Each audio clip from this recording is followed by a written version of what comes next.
Hello दोस्तों, स्वागत है आप सभी का आपके अपने इस यूट्यूब चैनल चैंपियन भारतवर्ष पे।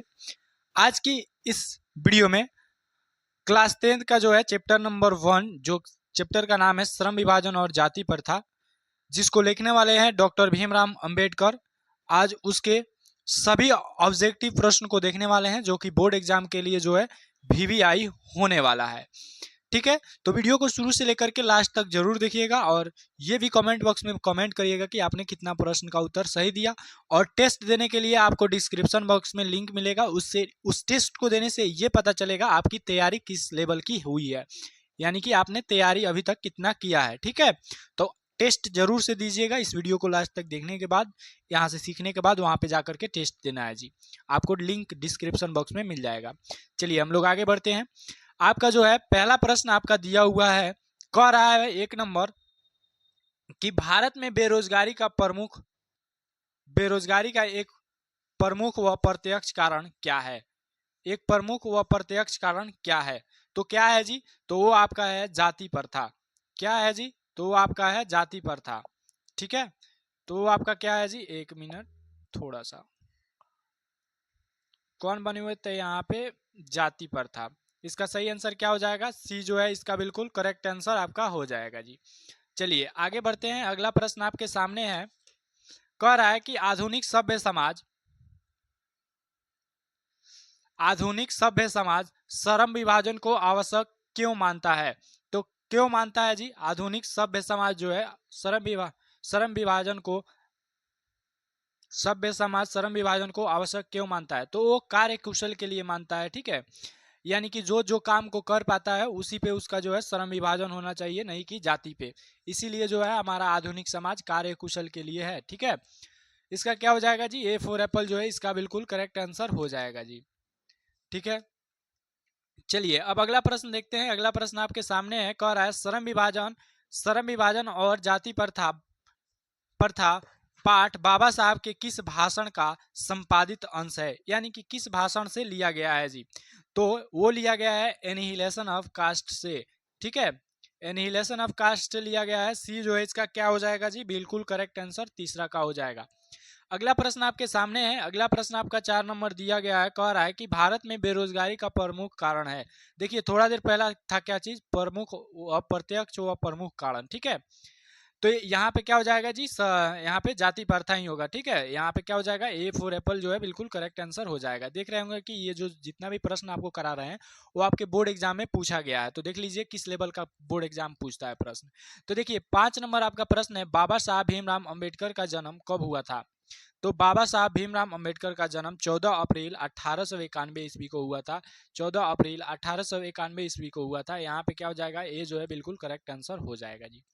अगला प्रश्न देखते हैं। अगला प्रश्न आपके सामने है, 6 नंबर, कह रहा है आदर्श समाज स्वतंत्रता समता भातृत्व पर आधारित होगा, किसने कहा था। तो ये कहे थे आपके डॉक्टर भीमराव अंबेडकर। यहाँ पे लिखा हुआ है भीमराव अंबेडकर। ये आपका क्या हो जाएगा जी, बी जो है आपका बिल्कुल करेक्ट आंसर हो जाएगा। ठीक है, चलिए अगला प्रश्न देखते हैं। अगला प्रश्न आपके सामने है, यहाँ पे 7 नंबर कह रहा है, भारत में जाति प्रथा का प्रमुख कारण क्या है। जाति प्रथा का प्रमुख कारण क्या है जी, बेरोजगारी। क्या है जी, बेरोजगारी है। यहाँ पे क्या हो जाएगा, ए फॉर एप्पल जो बिल्कुल करेक्ट आंसर 7 का हो जाएगा जी। अगला प्रश्न देखते हैं। अगला प्रश्न आपके सामने 8 नंबर कह रहा है कि मानव मुक्ति के पुरोधा किसे कहा जाता है। क्या चीज जी, मानव मुक्ति के पुरोधा किसको कहा जाता है, भीमराव अंबेडकर को कहा जाता है। क्या हो जाएगा यहाँ पे, सी जो है आपका बिल्कुल करेक्ट आंसर हो जाएगा जी। अगला प्रश्न देखते हैं। अगला प्रश्न आपके सामने है, यहाँ पे 9 नंबर कह रहा है, जाति प्रथा स्वाभाविक विभाजन नहीं है, क्यों।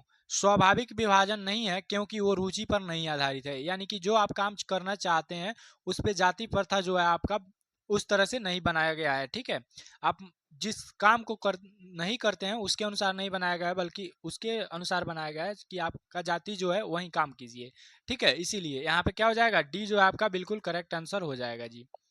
अगला प्रश्न देखते हैं। अगला प्रश्न आपके सामने है, 10 नंबर कह रहा है, भारतीय संविधान का निर्माता किसे कहा जाता है। तो भारतीय संविधान का निर्माता किसे कहा जाता है जी, निर्माता तो बहुत आदमी ने मिलकर किया था, तो भीमराव अम्बेडकर को कहा जाता है। यहाँ पे क्या हो जाएगा, सी जो बिल्कुल करेक्ट आंसर हो जाएगा जी। यदि आपको वीडियो पसंद आ रही है तो वीडियो को जो है लाइक कर दीजिए, और चैनल पे पहली बार आए हैं तो चैनल को सब्सक्राइब करके बेल नोटिफिकेशन को ऑल पे प्रेस कर दीजिए, और अपने दोस्तों के पास इस वीडियो को शेयर अवश्य करिएगा। और ध्यान रहे कि आपको जो है टेस्ट देना ही देना है, आपको टेस्ट का लिंक डिस्क्रिप्शन बॉक्स में मिल जाएगा, और हमारा सपोर्ट करने के लिए इस नंबर पे कुछ पेमेंट कर सकते हैं जी। चलिए अगला प्रश्न यहाँ पे देखते हैं। अगला प्रश्न आपके सामने 11 नंबर प्रश्न है, बाबा साहब अम्बेडकर का जन्म किस राज्य में हुआ था? बाबा साहब अम्बेडकर का जन्म किस राज्य में हुआ था? तो महू मध्य प्रदेश में हुआ था जी। ठीक है, महू मध्य प्रदेश, तो मध्य प्रदेश में हुआ था। क्या हो जाएगा? ए फॉर एप्पल बिल्कुल करेक्ट आंसर हो जाएगा जी। अगला प्रश्न यहाँ पे दिया हुआ है 12 नंबर का, है श्रम विभाजन और जाति प्रथा के लेखक कौन है? तो उसी समय बतलाया है जी, जब वीडियो को शुरू किया तभी बतलाया कि भीमराव अंबेडकर है, उसी समय से इनकी चर्चा चल रही है। ये बिल्कुल क्या हो जाएगा जी? बिल्कुल करेक्ट आंसर हो जाएगा जी। चलिए अगला प्रश्न यहाँ पे 13 नंबर दिया गया है, बाबा साहब भीमराव अंबेडकर का जन्म किस परिवार में हुआ था? तो बाबा साहब भीमराव अंबेडकर का जन्म दलित परिवार में हुआ था। क्या हो जाएगा? डी बिल्कुल करेक्ट आंसर हो जाएगा जी। डी जो है आपका क्या हो जाएगा? बिल्कुल करेक्ट आंसर हो जाएगा। अगला प्रश्न देखते हैं। अगला प्रश्न आपके सामने है 14 नंबर प्रश्न कर रहा है, भीमराव अंबेडकर के चिंतन एवं रचनात्मकता के प्रेरक व्यक्ति कौन थे?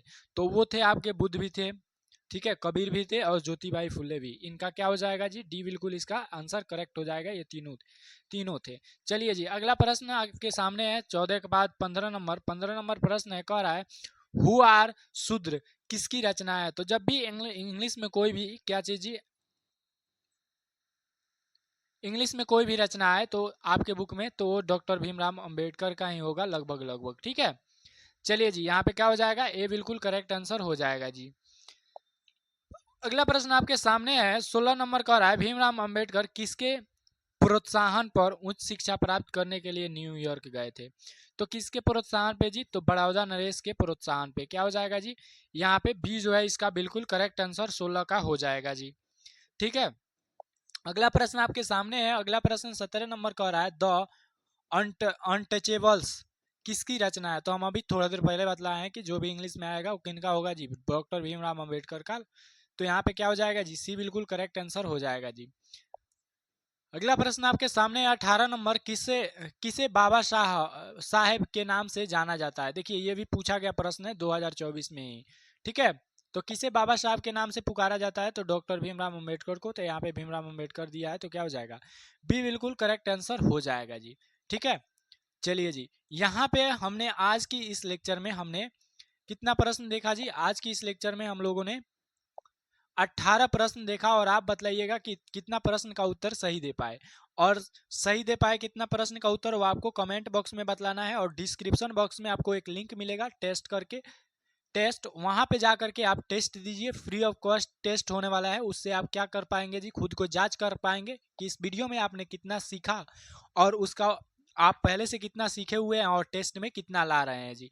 और हमारा सपोर्ट करने के लिए इस नंबर पे जो है कुछ पेमेंट कर सकते हैं जी। चलिए उम्मीद करते हैं ये वीडियो आपको अच्छी लगी। यदि अच्छी लगी तो वीडियो को लाइक कर दीजिए, और अपने दोस्तों के पास जो है शेयर इस वीडियो को अवश्य से करिएगा, ताकि उन्हें भी जो है ये सारी चीज़ें मिल सके। और चैनल पे पहली बार आए हैं तो चैनल को सब्सक्राइब करके बेल नोटिफिकेशन को ऑल पे प्रेस कर लीजिएगा। और पीडीएफ के लिए टेलीग्राम का लिंक भी नीचे डिस्क्रिप्शन बॉक्स में मिल जाएगा, जा करके ज्वाइन कर लीजिएगा जी।